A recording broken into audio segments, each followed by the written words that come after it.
ओम शांति। ओम शांति। आज 18 तारीख के शिव बाबा के महावाक्य हैं। आज बाबा ने कहा, मीठे बच्चे, अभी तुम सत्य बाप द्वारा सत्य देवता बन रहे हो, इसीलिए सतयुग में सत्संग करने की जरूरत नहीं। प्रश्न बाबा ने पूछा, सतयुग में देवताओं से कोई भी विक्रम नहीं हो सकता, क्यों नहीं हो सकता? क्योंकि उन्हें सत्य बाप का वरदान मिला हुआ है। विक्रम तब होता है जब रावण का श्राप मिलने लगता है। सतयुग त्रेता में है ही सदगति, उस समय दुर्गति का नाम नहीं, विकार ही नहीं जो विक्रम हो।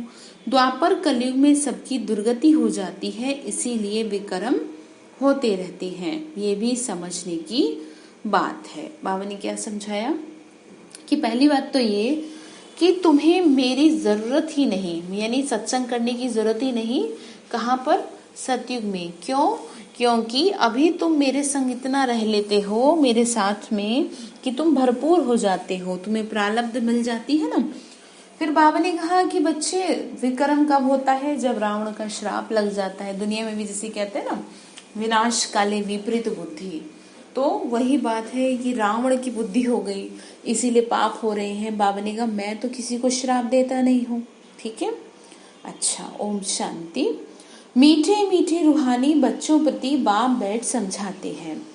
ये सुप्रीम बाप भी है, टीचर भी है, सुप्रीम सतगुरु भी है। बाप की महिमा बताने से ऑटोमेटिकली सिद्ध हो जाता है कि कृष्ण किसी का बाप हो नहीं सकता। वो तो छोटा बच्चा सतयुग का प्रिंस है, वो टीचर भी नहीं हो सकता। खुद ही बैठकर टीचर से पढ़ते हैं, गुरु तो वहां होता नहीं। कहाँ भला? बाबा ने कहा कि बच्चे देखो, कृष्ण की बात समझा रहे हैं ना कि जो कृष्ण है वो किसी का बाप नहीं हो सकता, छोटा बच्चा है वो तो। बाबा बोले कि सतयुग का प्रिंस है, वो तो खुद बैठ पढ़ते हैं, तो क्या दूसरे को वो पढ़ाएंगे? बाबा ने कहा गुरु नहीं होता वहां पर, यानी कि यहाँ पर बाबा ने समझाई ना बात कि वहां पर गुरु तो वहां होता नहीं, क्योंकि वहां सब सदगति में है। स्वर्ग में गुरु की जरूरत ही नहीं है। आधा कल्प है सदगति और आधा कल्प है दुर्गति। बाबा बोले, बच्चे, नाम ही नहीं है किसका? दुर्गति का। इसीलिए ज्ञान से 21 जन्मों के लिए सदगति मिलती है, फिर द्वापर से कलयुग अंत तक है दुर्गति। तो कृष्ण फिर द्वापर में कैसे आ सकता है, ये भी किसी को ध्यान में नहीं आता। एक एक बात में बहुत ही गूढ़ राज भरा हुआ है, जो समझाना बहुत जरूरी है। बाबा ने कहा, बच्चे, वो सुप्रीम बाप तुम्हारा बाप भी है, टीचर भी है। अंग्रेजी में सुप्रीम ही कहा जाता है। अंग्रेजी अक्षर कुछ अच्छे भी होते हैं। बाबा ने कहा जैसे ड्रामा अक्षर है ना, ड्रामा को नाटक नहीं कहेंगे। नाटक में तो क्या होता रहता है, अदली बदली होती रहती है। ये सृष्टि का चक्र फिरता है, ऐसा कहते भी हैं, परंतु कैसे फिरता है? हूबहू फिरता है या चेंज होता है, ये किसी को भी पता नहीं। बाबा ने समझाया कैसे फिरता है ये नाटक, किसी को नहीं पता। बनी बनाई बन रही है, अब कुछ नई तो बननी नहीं।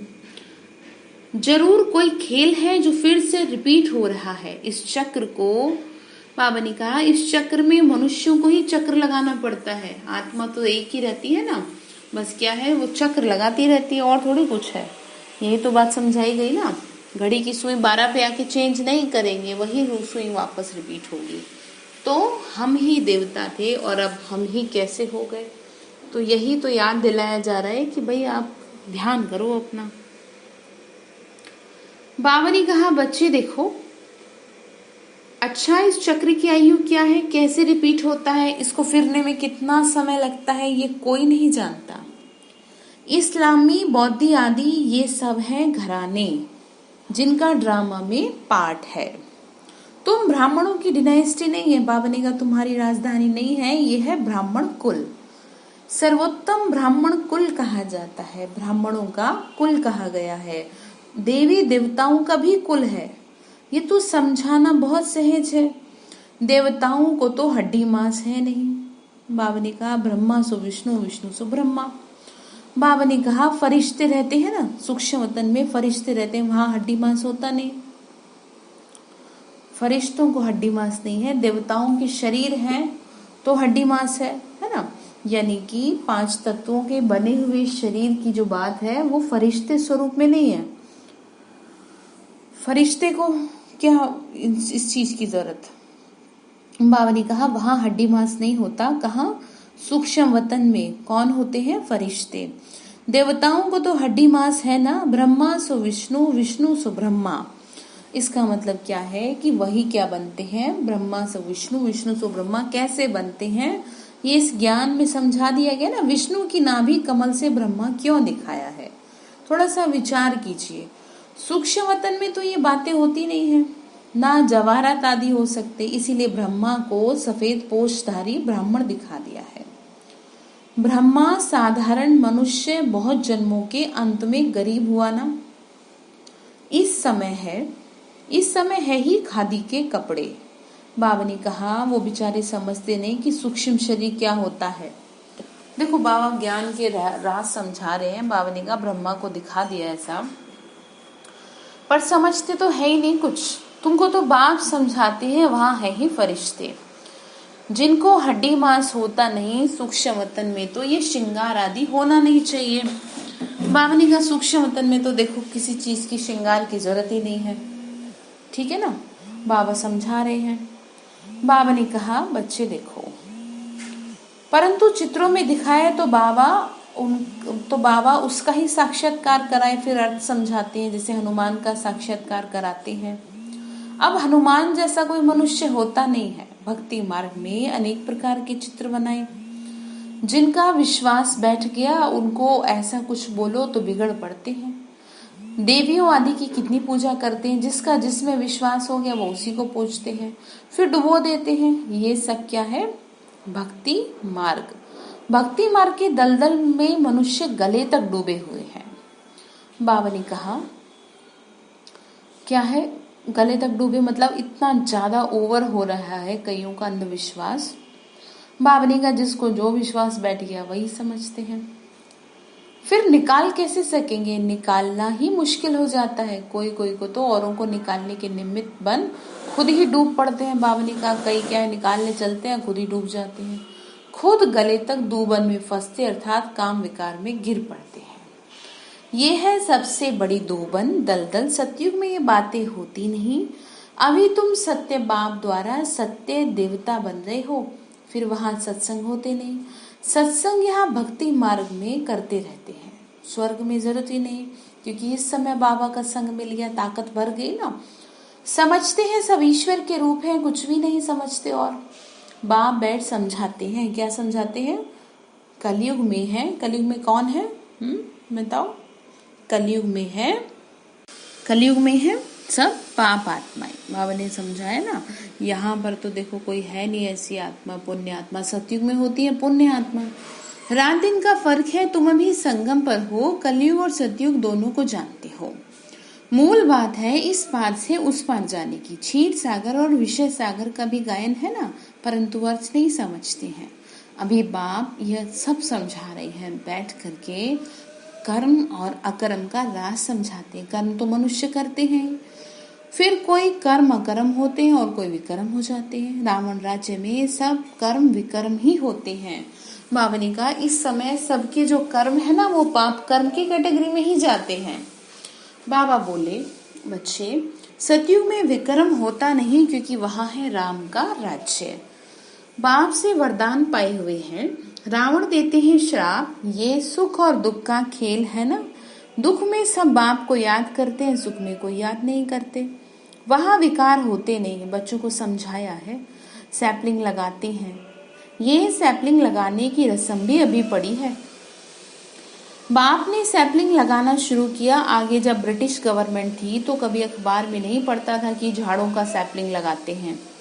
अभी बाप बैठ क्या कौन सा सैपलिंग लगा रहे हैं? देवी देवता धर्म का, ठीक है ना। झाड़ कौन सा लगा रहे? देवी देवता धर्म का। और कोई सैपलिंग नहीं लगाते। बहुत धर्म है, देवी देवता धर्म प्रायलोप हो गया, यानी जो मेन धर्म था उसको भूल गए। कर्म भ्रष्ट और धर्म भी भ्रष्ट होने के कारण नाम ही उल्टा सुल्टा रख दिया। जो देवता धर्म के हैं उन्हों को फिर से उस देवी देवता धर्म में आना है, हर एक को अपने धर्म में ही आना है। बाबा ने कहा क्रिश्चियन धर्म का निकलकर फिर देवी देवता धर्म में आ नहीं सकेंगे, मुक्ति तो हो न सके। देखो बाबा ने समझाया ना कि ऐसे मुक्ति नहीं हो सकती। हाँ, कोई देवी देवता धर्म का कन्वर्ट होकर क्रिश्चियन धर्म में चला गया होगा तो फिर वो लौट आएगा कहाँ पर, अपने देवी देवता धर्म में आ जाएगा। यहाँ से गया है तो वापस आएगा। उनको ये ज्ञान और योग बहुत अच्छा लगेगा। इससे सिद्ध होता है कि वो अपने धर्म का है। बाबा बोले देखो बच्चे, इसमें बड़ी विशाल बुद्धि चाहिए। किस चीज के लिए? समझने के लिए भी और समझाने के लिए भी। धारणा करनी है, किताब पढ़कर नहीं सुनानी। बाबा ने कहा ऐसे नहीं, ठीक है, यानी कि धारणा करनी है अपने अंदर। इस चीज को धारण बहुत जरूरी है करना। जैसे कोई गीता सुनाते हैं, मनुष्य बैठकर सुनते हैं। कोई तो गीता के श्लोक एकदम कंठ कर लेते हैं, बाकी तो इनका अर्थ अपना अपना बैठ निकालते हैं। मतलब कोई कंठ करता है यानी उसको धारण करता है, बाकी हर कोई अपनी अंडरस्टैंडिंग से उसको समझता है। बाबा ने कहा श्लोक सारे संस्कृत में है। यहाँ तो गायन है ना कि सागर को शाही बना दो, सारा जंगल कलम बना दो, तो भी ज्ञान का अंत नहीं होता। इतना ज्ञान है, इसीलिए भगवान के लिए कहा कि वो ज्ञान का सागर है। गीता तो बहुत छोटी है, 18 अध्याय हैं। इतनी छोटी गीता बनाकर गले में पहनते हैं। बहुत पतले अक्षर होते हैं, गले में पहनने की भी आदत होती है। इतना छोटा लॉकेट बनता है। वास्तव में ये है, देखो सेकंड की बात, बाप का बना जैसे कि विश्व का मालिक बना। अर्थ समझा रहे हैं कि वो छोटा मतलब एक शब्द समझने का कि शिव बाबा के बने और विश्व का मालिक बने। बाबा हम आपका एक दिन का बच्चा हूँ, ऐसे भी लिखना शुरू करेंगे। एक दिन में निश्चय हुआ और फट से पत्र लिखेंगे। बच्चा बना तो विश्व का मालिक बना ना, भगवान के बन गए। ये ज्ञान प्राप्त हुआ आपको, तो आप स्वर्ग में आने के लिए तो मतलब आपको एंट्री मिल जाएगी। बाकी की आत्माओं का कुछ नहीं। बाबा ने कहा कि बच्चे तुम विश्व का मालिक बनते हो, वहां और कोई खंड नहीं रहता। नाम निशान गुम हो जाता है। किसका? और किसी भी खंड का। कोई को मालूम ही नहीं रहता कि ये खंड थे। अगर थे तो जरूर उनकी हिस्ट्री ज्योग्राफी चाहिए। वहां ये होता नहीं, इसीलिए कहा जाता है कि तुम विश्व के मालिक बनने वाले हो। यानी कि सब कुछ खत्म हो जाता है, एक ही चीज रहेगी और सब भूल जाएंगे। किसी कुछ पता ही नहीं रहेगा तो कोई पूछेगा क्या। बाबा ने समझाया, देखो ये ड्रामा है, ये बड़ा सुंदर ड्रामा बना है, इसको अच्छे से एंटरटेन करो, परेशान मत हो। बाबा ने समझाया मैं तुम्हारा बाप भी हूँ, ज्ञान का सागर भी हूँ। ये तो बहुत ऊंचे से ऊंचा ज्ञान है जिससे विश्व के मालिक बनते हो।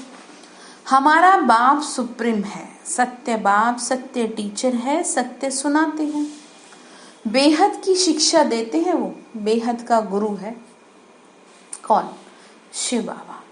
सबकी सदगति करते हैं। एक की महिमा की तो फिर दूसरे की नहीं होगी, हो सकती। फिर वो बाप समान बनाए तब हो सकते हैं। बाबा ने कहा शिव बाबा ही तो है ना जो तुम्हें ऐसा बनाते हैं।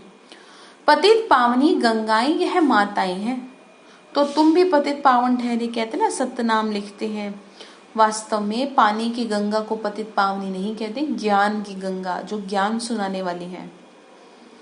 शिव शक्ति, शिव को कहो, शिव वंशी को कहो। शिव वंशी यानी ब्रह्मा कुमार कुमारियां, यानी जिनको का ज्ञान प्राप्त हुआ। शिववंशी तो सब है, बाकी ब्रह्मा द्वारा रचना रचते हैं, तो संगम पर ही ब्रह्मा कुमार कुमारियां होते हैं, ब्रह्मा द्वारा एडॉप्ट करते हैं। पहले पहले होते हैं ब्रह्मा कुमार कुमारियां। कोई भी ऐतराज उठाते हैं तो उनको बोलो ये प्रजापिता है, इनमें प्रवेश करते हैं भगवान। अगर ऐसे बात ना समझ में आती हो तो गीता को उठा के देखो। पहले पहले होते हैं बावली का ब्रह्मा कुमार।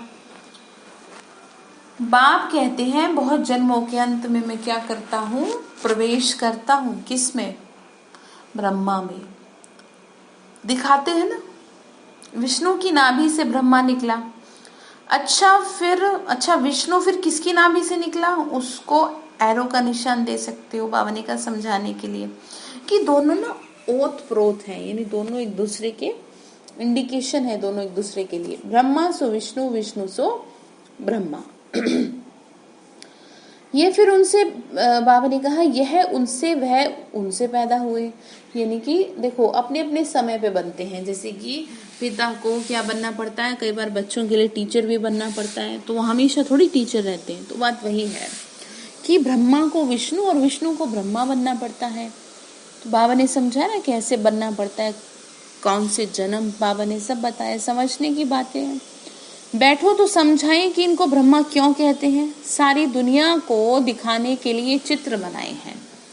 हम समझा सकते हैं, समझने वाले ही समझेंगे, आप समझने वाले तो बनो।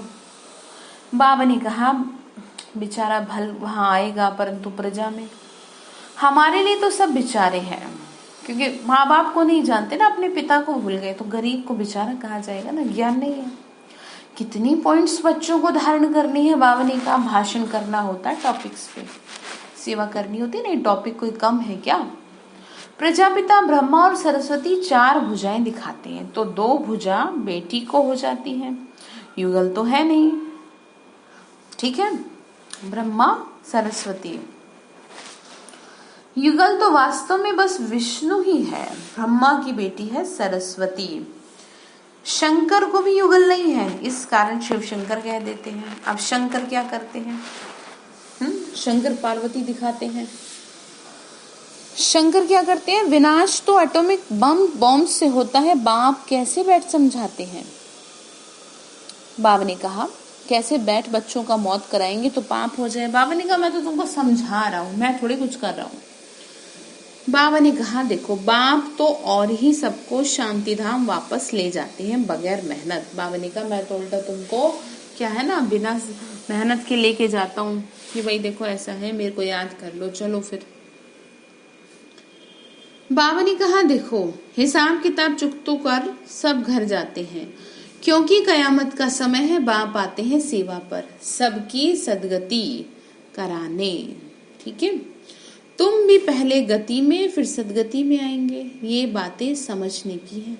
इन बातों को जरा भी कोई नहीं जानते, तुम देखते हो ना कोई तो माथा कांपाते हैं, बिल्कुल समझते नहीं। बाबा ने कहा कईयों को समझाते हैं, नहीं समझते, अपनी अपनी बुद्धि है सभी की। जो कुछ अच्छा समझने वाले होंगे वह आकर समझेंगे। बोलो एक एक बात पे समझना है तो टाइम दो, ठीक है ना। अगर तरीके से कोर्स करना है तो 7 डेज का, अगर शॉर्ट में करना है तो 3 डेज का, और अगर 3 मिनट में करना है ना, यानी 1 सेकंड का बाबा जो कहता है उसके लिए क्या करेंगे, आत्मा परमात्मा और ड्रामा, बस ये हो गया 3 मिनट का 3 सेकंड का कोर्स। ये ज्ञान प्राप्त करा दिया ना आपको, बहुत है इतना। बाबा ने कहा बच्चे देखो यहाँ तो सिर्फ हुक्म है, सबको बाप का परिचय दो। बाबा ने कहा मेरा हुक्म है, मैंने तुमको ऑर्डर दे रहा हूँ कि तुम जो है ना मेरा मैसेज दे दो। ये है कांटों का जंगल, देखो क्योंकि एक दो को दुख देते रहते हैं, इसको दुख धाम कहा जाता है। सतयुग है सुख धाम, दुख धाम में सुख धाम कैसे बनता है ये तुमको समझाए। लक्ष्मी नारायण सुख धाम में थे, फिर 84 जन्म ले दुख धाम में आते हैं।